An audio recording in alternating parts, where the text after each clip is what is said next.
Boa tarde, professor. Hoje eu vim fazer a análise do texto dos Coxos, do filósofo francês Michel de Montaigne. Não tenho certeza se é assim que fala o nome dele, mas enfim, eu trouxe convidado para me ajudar a análise. Seu nome? Daisy. Então hoje já pode... Vou começar já, né? Que a gente pode começar então pela análise. No começo, o filósofo, ele diz sobre o calendário, que na época fazia, como ele disse aqui, fazia 2 ou 3 anos que tinha se mudado o calendário na França. Que ele tava falando que mudou pelo. Acho que foi, se não me engano, que ele falou que era do ano bissexto, né? E meio que ele falou sobre. Começou a comentar sobre essa situação do tempo, né? Sobre estar perdido às vezes. Porque muitas das pessoas, ele disse, né, no texto, que os vizinhos deles, eles se achavam, às vezes, pela colheita, pelo tempo, né? Que às vezes a colheita ficava pronta.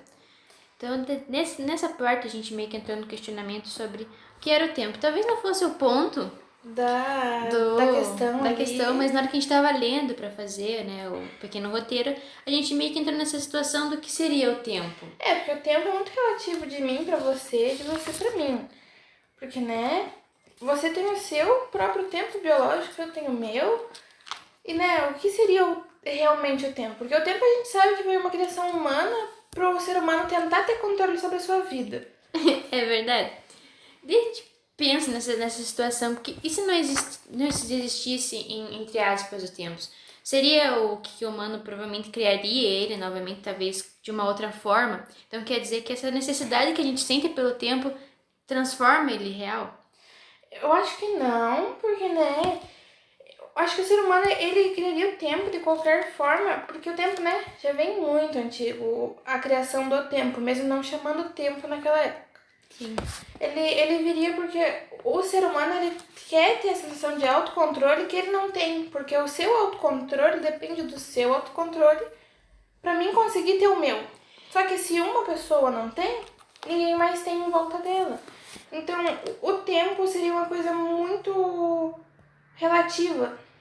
Então, o ser humano ele traz essa necessidade de tempo, tanto para se organizar, não só biologicamente, mas, digamos, tudo, né, no tempo dele. Às vezes, como vamos entrar nessa questão meio polêmica, né, dos coaches, que eles geralmente falam que se você organiza o seu dia, organiza o seu tempo, você tem uma vida melhor, não é mesmo? Uhum. Então, a gente fica nessa questão muito grande, seria o tempo real ou apenas uma ilusão? Né? Então a gente vai entrando um pouquinho mais para dentro do texto, né? A gente entra na segunda página, na 164, que ele começa já a dizer sobre a liberdade de expressão do ser humano, né? Que ele começa da seguinte forma. Eu, presentemente, divagava, como faço com frequência, sobre quanto a razão humana é um instrumento livre e vago. Daí, a gente lendo essa frase, a gente pontuou. O que seria, né, o livre e o vago? O que seria a razão humana? Porque às vezes a gente pensa assim, que será que hoje em dia a gente tem tanto essa razão, assim, tem tanto esse instrumento livre? Porque de qualquer forma você tem essa liberdade pra pensar. Porque você tem a liberdade pra pensar e no mundo de hoje pra se expressar. Dependendo do seu local, tá? Dependendo do local que você se encontra no momento. Mas, como eu posso botar isso em palavras? O tempo vago também é muito relativo igual o tempo. Porque o meu tempo vago, pra mim é vago. Mas pra você pode ser um tempo muito ocupado, sabe? Você me entende? Você consegue compreender o que eu tô tentando falar? Sim. Que não é uma coisa... Não sei como expressar isso em palavras. Enfim, dialogando sobre a razão humana, né? Hoje em dia é muito difícil você achar uma pessoa com opinião própria. Você vê isso muito na questão escolar, que muitas vezes um professor mesmo, dentro da nossa aula, né, professor, quando a gente estava nas aulas presenciais, a gente podia muito ver pessoas que não tinham os seus pensamentos próprios, que às vezes elas até chegavam a falar, mas não sabiam argumentar sobre porque aquele pensamento não era dela. Era de uma outra pessoa. Inclusive, mais pra frente, no texto, a gente vai... Ele, o Michel Montaigne, ele pontua algumas coisas que a gente meio que expressou, de que forma de que as pessoas não têm mais A sua própria opinião. essa liberdade. que daí a gente questiona sobre essa situação do instrumento livre e vago. Seria tão livre assim hoje em dia? Afinal, na teoria é livre. Mas será que as pessoas têm tanto essa absorção de pensamento próprio em vez de pensar de outra forma? É porque agora a gente entra muito nessa questão de apenas seguir a massa. Porque na situação escolar, tem muitos adolescentes hoje em dia, pelo menos, eles apenas seguem o que os pais falam e levam isso como verdade absoluta.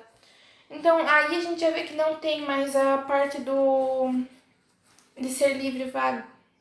Exatamente. Aí mais para baixo, né, na próxima frase, ele diz: eu vejo ordinariamente que os homens, dos fatos que eles se propõem, preferem se entreter ou lhes buscar a razão a lhes buscar a verdade.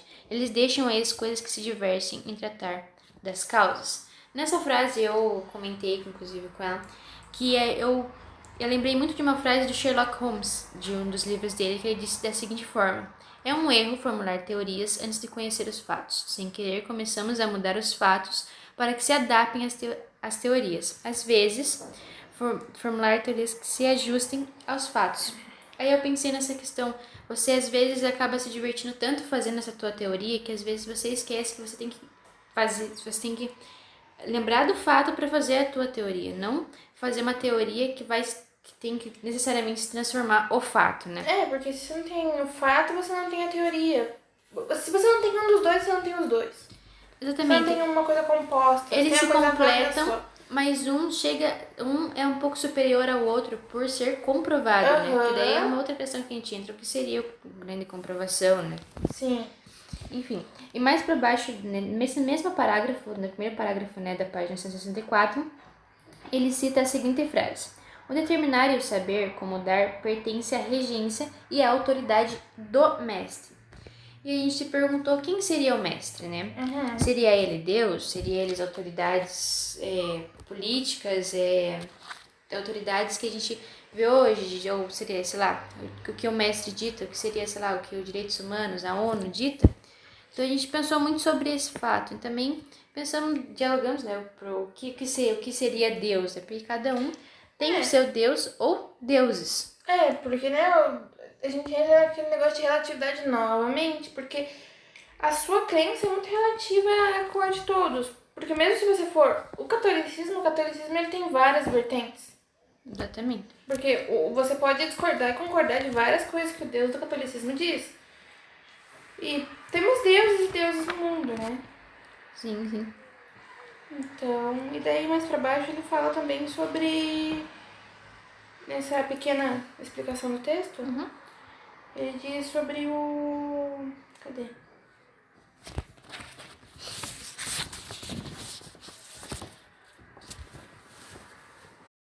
Aí, na página 165, a gente pode ver uma frase que ele fala a seguinte frase: o falso aproxima-se tanto do verdadeiro que o sábio não deve se enveredar por tão perigoso o desfiladeiro.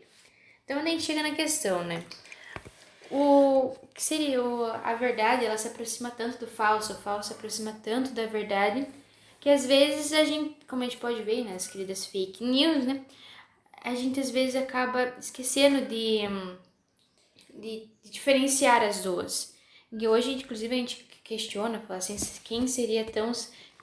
Hoje questiona falando que o mais sábio seria aquele que sabe diferenciar, né, essas duas, o falso do verdadeiro. No momento que estamos, a gente não tá podendo levar nada como verdade, né? Sempre temos que estar desconfiando de tudo. Agora temos que até desconfiar de vídeos, né? Antes a gente tinha comprovação com fotos e vídeos, hoje a gente já não pode mais ter essa comprovação. Já é uma coisa que você tem que ficar muito atento de verdade para você saber o que é verdade. A tecnologia avançou muito, né? Sim, e é interessante ver essa frase, né, num livro tão antigo se tornar tão atual. E mais pra frente também, na página 166, a gente encontra essa frase: o erro particular faz primeiramente o erro público, e depois, por sua vez, o erro público faz o erro particular. Que, né, a gente pode mais uma vez anexar as fake news, né? Porque a gente vê uma coisa, um erro que às vezes acontece. Por exemplo, o jornal, se ele errar, pode ser que ele seja um erro que passe pra frente e você acaba acreditando tanto nesse erro que vira uma verdade pra você. E daí você vai começar a espalhar essa verdade sua, que não é tão verdade, e vai virar uma massa de mentira. Que a gente entra também no outro tópico, que também tem um pouquinho mais pra frente no texto, que é sobre a auto-verdade, né? Sobre essa questão da auto-verdade. O que seria a tua auto-verdade? Cada um é relativo, né? Então, se a sua auto-verdade seria tão verdadeira assim dessa forma, ou apenas, às vezes, uma ilusão da sua cabeça causadas por essa falsidade que você, sem querer, acaba anexando a verdade, né? Porque essa persuasão que as pessoas têm Porque tem pessoas que têm muita empatia com todo mundo e acabam transmitindo muita mentira.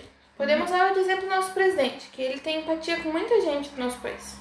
Exatamente, mas essa empatia às vezes acaba levando ele a fazer coisas que não são tão boas pra ele mesmo, pra própria reputação. Daí a gente vai pro próximo tópico, né? Essa parte a gente fala sobre um pouquinho sobre a persuasão, né, a verdade, a mentira, até mesmo sobre a invenção. Aí na página 167 ele diz uma frase dessa forma: eu não julgo as opiniões pelos anos. Que daí, né, que a gente... Aí levando em conta tudo isso, né, a gente tem essa frase que a gente pode levar essa situação de que todo mundo muda pelos anos, não é mesmo? Às vezes você julgar uma pessoa agora não quer dizer que você a julgue mais à frente. Porque, por exemplo, todo mundo tem essa mudança em si. Porque na lógica era pra todo mundo mudar, né? Pra todo mundo evoluir, mas como no mundo que estamos hoje, muita gente retrocede em vez de evoluir. Mas a gente continua não podendo julgar a opinião pelos anos, porque, né? As pessoas podem sim mudar, independente da tua mentalidade agora. O que a gente deve fazer é sempre entrar num debate, né? Tentar aprender com essa pessoa e efetivamente ensinar essa pessoa também. Mas sempre, claro, não levando a tua verdade como a mais... Como absoluta. Como absoluta, né? Mais pra baixo, a gente começa a falar sobre um pouquinho sobre causa e efeito. Ele diz uma frase, né, que é da seguinte forma: nós admiramos as coisas que nos enganam por estarem longe. Que aí a gente entra no fato relativo de seria essa situação por estarem longe, seria a mistificação, a religião, ou aquela coisa que te faz, que você olha e fala, meu Deus, isso é tão legal, tão divertido, que você começa a acreditar naquilo, você começa a fetichizar isso. Não sei se essa palavra existe, mas, enfim. Não, mas porque eu penso desse jeito, que talvez seria o poder estar seguro acreditando em uma coisa que está longe, que eu não vou ter a certeza de que se existe ou não. Sim. Porque o ser humano, querendo ou não, ele precisa de algo para acreditar, para se sentir seguro. Só que daí se você não, se é uma coisa longe de você, uma coisa fora do seu alcance, você vai ter mais segurança daquilo não se tornar real, sabe? Talvez é porque o ser humano, acredito que ele sempre precisa de algo para inspirar ele. Pra se autoafirmar, talvez. Exatamente. E aquilo que talvez seja mais longe para ele, seja mais inspirador e seja, meu Deus, um dia eu posso chegar naquilo. Ou às vezes não, né? Mas aí é sobre relatividade, sobre você conseguir fazer ou não. A gente vai entrar na questão não só biológica, né? Mas também nessas questões. Aí, nesse mesmo parágrafo, né? O primeiro parágrafo da 167, ele diz mais uma frase que é a seguinte: nunca a fama corresponde à verdade. Que, né, a gente pode anexar que hoje muitas pessoas acreditam que, se a pessoa é famosa... Se a pessoa se mostra de uma forma na frente das câmeras, ela vai se mostrar porque ela é assim na vida real dela. Exatamente. Porque esse é o dia a dia dela. Sendo que as pessoas podem criar personagens, né? Às vezes, nem elas sabem que estão criando personagens. Porque quando você tá numa coisa você tá se tornando uma pessoa pública, você tem que mostrar o seu melhor lado para o público se sensibilizar com você, sabe? Nunca pode mostrar o seu pior lado, porque, né? Porque, querendo ou não, todos temos um pior lado. E no segundo parágrafo da 167, nós temos a seguinte trecho. Isto mesmo impede a informação delas, pois enquanto se busca causas e fins fortes e possantes e dignos de um tão grande nome, perde seus verdadeiros. Eles escapam da nossa vista pela pequenez. Nessa frase a gente meio que anexou, vamos dar um exemplo aqui, por exemplo, temos um ator muito grande, sei lá, um Keanu Reeves, enfim, atores grandes que tem o seu talento, né? Tem ali, todo mundo meio que admira essas pessoas, mas não quer dizer que por eles serem grandes, não existem pessoas que estejam ali no seu começo de início de carreira, que sejam... Não tão bom quanto as elas. Exatamente. Né? Tirando essa relatividade de ser um ser melhor que o outro, né? Mas disso que a gente pode entender nisso é que às vezes as pessoas procuram um nome tão grande que esquecem que existe um nome que não é tão grande assim, mas que talvez tenha uma representatividade, Se for no caso de um ator, uma atuação até melhor, mesmo sendo pequeno, porque ele tá lá no começo ainda, e aquela pessoa que tá no nome tão grande quanto, já veio lá de baixo, mas as pessoas não lembram disso e sempre apelam pra, prefiro mais famoso do que ter aquele lá. Na página 168, o filósofo, ele comenta sobre uma história se não me engano, são 3 crianças, né? Uhum. Que elas estão no vilarejo delas e elas começam a passar informações religiosas. Acho que, se não me engano, ele fala sobre milagres, né? Uhum, ele que fala as crianças... que elas fazem falsos milagres. Exatamente. E esses milagres, essa questão, né, das crianças acabou se tornando ficando tão bem sucedida que as pessoas descobriram, né, que elas estavam apenas... mentindo, apenas uma brincadeira de criança que na verdade foi muito à frente, né? Uhum. O filósofo disse que hoje hoje não, né? No caso, no tempo época dele, elas estavam presas pela sua falta de veracidade e diz que, se não me engano, ele disse que se fosse o juiz não teria certeza de como faria esse julgamento das crianças, né? Se as penalizariam por isso ou não. Aí ele, mais pra frente, no final da história, ele meio que diz esse trecho. Suspendamos nosso julgamento tanto para rejeitar quanto para receber. Daí a gente vem na questão de... Às vezes tem coisas que o ser humano, ele meio que nega, mas ao mesmo tempo ele não aceita. Uhum. Às vezes por falta de embasamento do que saber o que falar, mas ainda assim não aceitando. Por vergonha mesmo, tendo essa questão. De se auto-falar, não, eu estou errado. Porque, né, o ser humano, ele tem muito... Eu sou o melhor, eu tenho que ser o melhor. Porque daí a gente também entra, no mundo de hoje, a gente entra na questão escolar, que a escola bota muita pressão em cima da gente, né? Falando que a gente tem que ser sempre melhor, porque senão a gente não vai ser ninguém na vida. Que nos traz a questão da ignorância, né? Traz a questão da ignorância, que mais pra baixo o filósofo, ele fala sobre a ignorância e sobre o vocabulário. Ele cita algumas palavras que ele acha que modernam a temeridade, que são as proposições, né? Porventura, de alguma forma, alguns, disse e eu penso, e semelhantes. Vendo essas palavras, eu acredito que elas são palavras um pouco mais agressivas. Quando você está dentro de um debate, mas que é um agressivo, como ele diz, que moderam a agressividade, né? E ele meio que falou que se ele tivesse um filho, ele ia ensinar o filho a refutar essa com questões, né? Porque hoje você pode ver, às vezes, você tá falando com alguém que tem uma palavra tão forte, e às vezes você questiona, não por arrogância, mas por querer saber, tipo, por que você tá falando isso, sabe? Você questiona eu não tô entendendo o que você tá falando, o que você tá dizendo, me explica, e às vezes a pessoa, ela trava, porque ela... sim, porque ela apenas sabe, ela não precisa ter um embasamento muito grande. Que daí a gente entra naquela questão de, será que aquele pensamento que a pessoa tem é realmente dela? Sim. Porque se ela não sabe explicar, talvez não seja tão dela assim, né? É verdade, ela tenha só absorvido e passado pra frente. Exatamente, mas também não seja uma lei, às vezes ela não sabe explicar porque ela não tava esperando, sabe? Porque daí a gente entra novamente na relação de relatividade. Porque qualquer assunto mesmo, a gente tem muitos entres, né? A gente tem a questão de sempre uma ramificação. Aí, mais pra dentro do texto, nós temos a página 170, uma frase que eu achei muito interessante que diz o seguinte: os homens são introduzidos a acreditar no que não compreendem. O espírito humano inclina-se a crer mais facilmente no que é obscuro. A gente vê essa frase que a gente pode encontrar uma semelhança muito grande numa que a gente falou anteriormente, né, lá no começo. Que é essa questão de o humano sempre querer alguma coisa muito maior para ele se embasar. É verdade. Né? Mas enfim, mais à frente do texto, o filósofo ele cita o Santo Agostinho, que ele diz o seguinte trecho, que ele prefere perder a dúvida, para a dúvida a certeza, com relação às coisas difíceis, para uma prova perigosa, a crença. E a gente pensa nessa situação que estava falando anteriormente, né?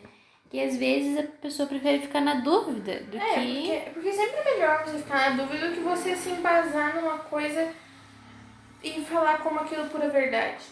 Porque, né, os fatos sempre vivem mudando. Exatamente. Por que você se embasaria só numa coisa?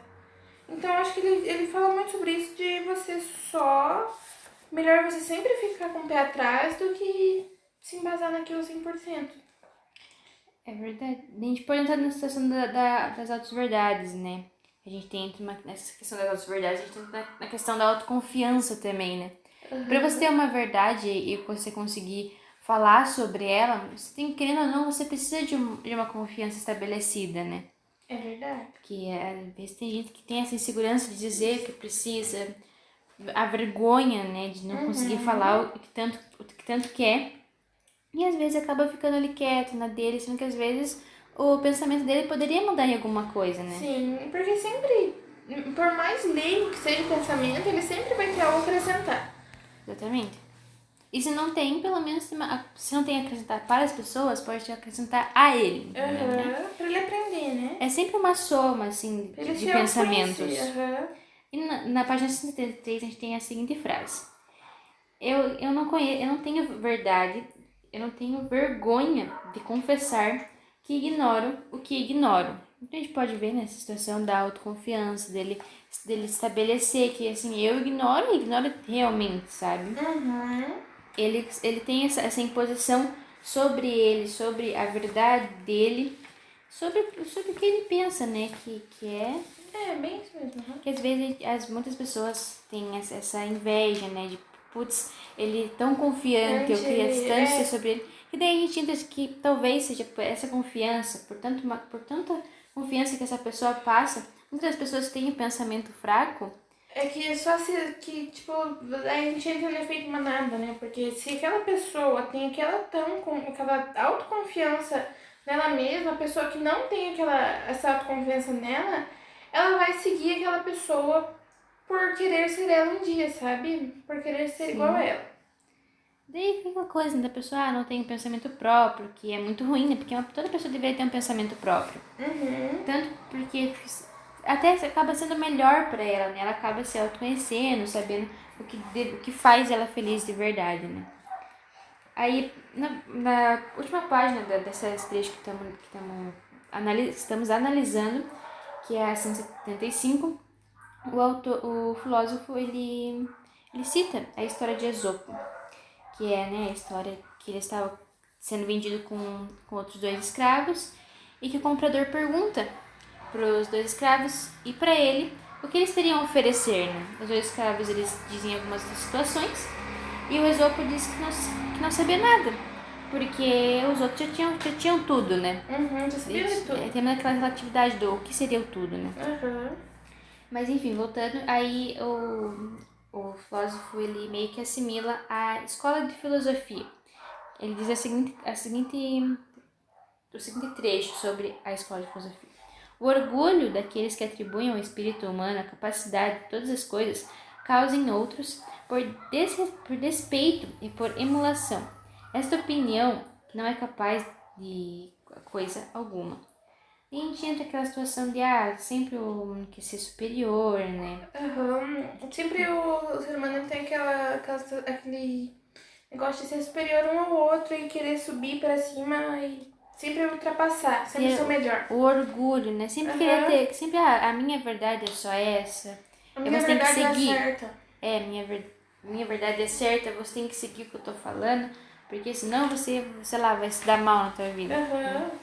Então, a gente entendeu mais ou menos isso que ele quis dizer sobre a história de Esopo, né? Mas claro que tem muitas... Você pode ter muitos pensamentos sobre essa história. Quando a gente está pregando essa questão do individualismo, né? Aqui.